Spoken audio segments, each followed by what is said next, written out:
November 29, 2024. Daily Bread. Passage. 1 Kings chapter 7 verse 1 to 51. Key verse. Verse 51. Title: The Palace and the Temple. Solomon was building his own house 13 years, and he finished his entire house. He built the house of the Forest of Lebanon. Its length was 100 cubits, and its breadth 50 cubits, and its height 30 cubits, and it was built on 4 rows of cedar pillars, with cedar beams on the pillars. And it was covered with cedar above the chambers that were on the 45 pillars, 15 in each row. There were window frames in 3 rows, and window opposite window in 3 tiers. All the doorways and windows had square frames, and window was opposite window in 3 tiers. And he made the hall of pillars. Its length was 50 cubits, and its breadth 30 cubits. There was a porch in front with pillars, and a canopy in front of them. And he made the hall of the throne where he was to pronounce judgment, even the hall of judgment. It was finished with cedar from floor to rafters. His own house where he was to dwell, in the other court back of the hall, was of like workmanship. Solomon also made a house like this hall for Pharaoh's daughter whom he had taken in marriage. All these were made of costly stones, cut according to measure, sawed with saws back and front, even from the foundation to the coping, and from the outside to the great court. The foundation was of costly stones, huge stones, stones of 8 and 10 cubits. And above were costly stones, cut according to measurement, and cedar. The great court had 3 courses of cut stone all around, and a course of cedar beams. So had the inner court of the house of the Lord and the vestibule of the house. And King Solomon sent and brought Hiram from Tyre. He was the son of a widow of the tribe of Naphtali, and his father was a man of Tyre, a worker in bronze. And he was full of wisdom, understanding, and skill for making any work in bronze. He came to King Solomon and did all his work. He cast 2 pillars of bronze. 18 cubits was the height of one pillar, and a line of 12 cubits measured its circumference. It was hollow, and its thickness was 4 fingers. The second pillar was the same. He also made 2 capitals of cast bronze to set on the tops of the pillars. The height of the one capital was 5 cubits, and the height of the other capital was 5 cubits. There were lattices of checker work with wreaths of chain work for the capitals on the tops of the pillars, a lattice for the one capital and a lattice for the other capital. Likewise he made pomegranates in 2 rows around the one lattice work to cover the capital that was on the top of the pillar, and he did the same with the other capital. Now the capitals that were on the tops of the pillars in the vestibule were of lily work, 4 cubits.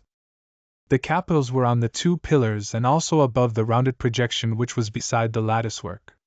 There were 200 pomegranates in 2 rows all around, and so with the other capital. He set up the pillars at the vestibule of the temple. He set up the pillar on the south and called its name Jachin, and he set up the pillar on the north and called its name Boaz. And on the tops of the pillars was lily work. Thus the work of the pillars was finished. Then he made the sea of cast metal.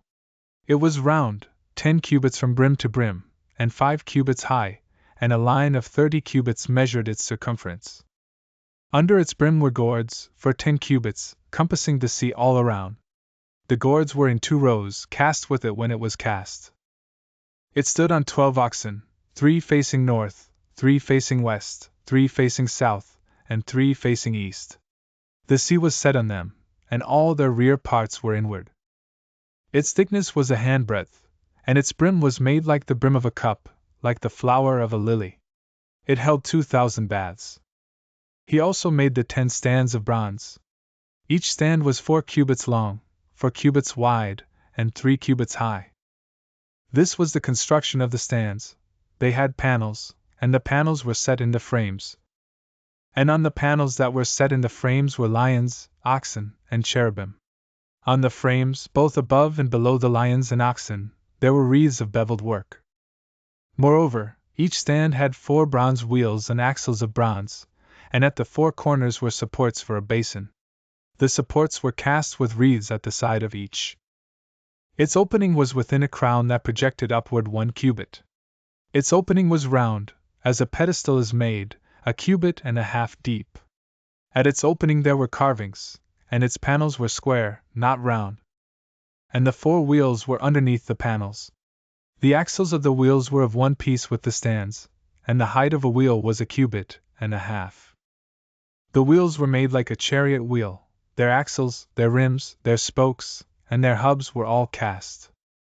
There were 4 supports at the 4 corners of each stand. The supports were of one piece with the stands. And on the top of the stand there was a round band half a cubit high, and on the top of the stand its stays and its panels were of one piece with it. And on the surfaces of its stays and on its panels, he carved cherubim, lions, and palm trees, according to the space of each, with wreaths all around. After this manner he made the 10 stands.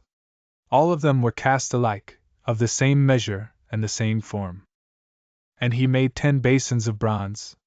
Each basin held 40 baths, each basin measured 4 cubits, and there was a basin for each of the 10 stands.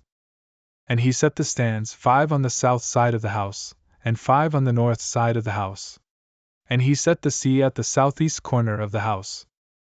Hiram also made the pots, the shovels, and the basins. So Hiram finished all the work that he did for King Solomon on the house of the Lord. The 2 pillars, the 2 bowls of the capitals that were on the tops of the pillars, and the 2 latticeworks to cover the 2 bowls of the capitals that were on the tops of the pillars.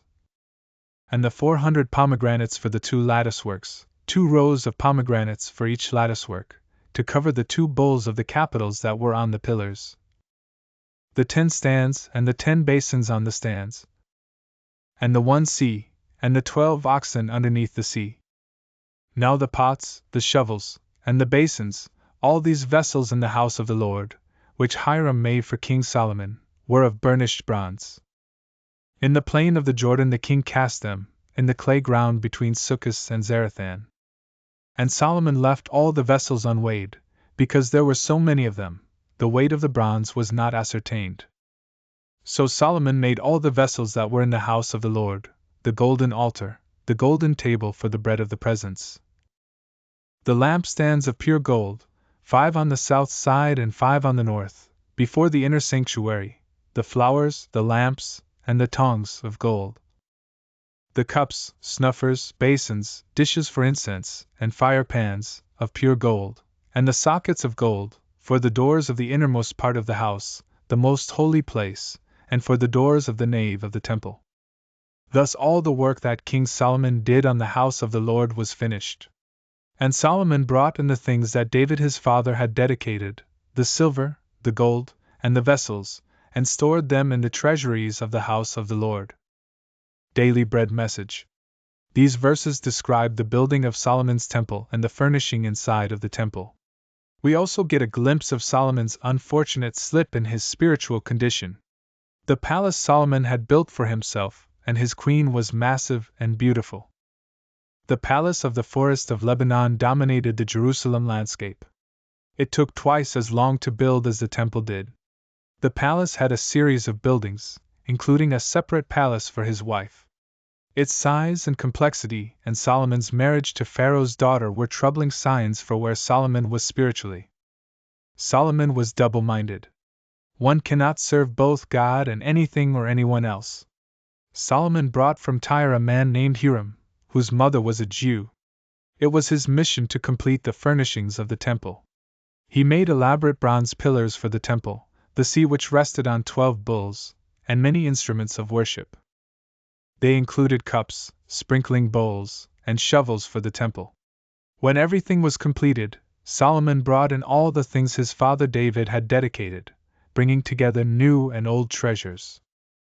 Prayer. Father, help us so that we may be single-mindedly devoted to you. One word. Don't be double-minded.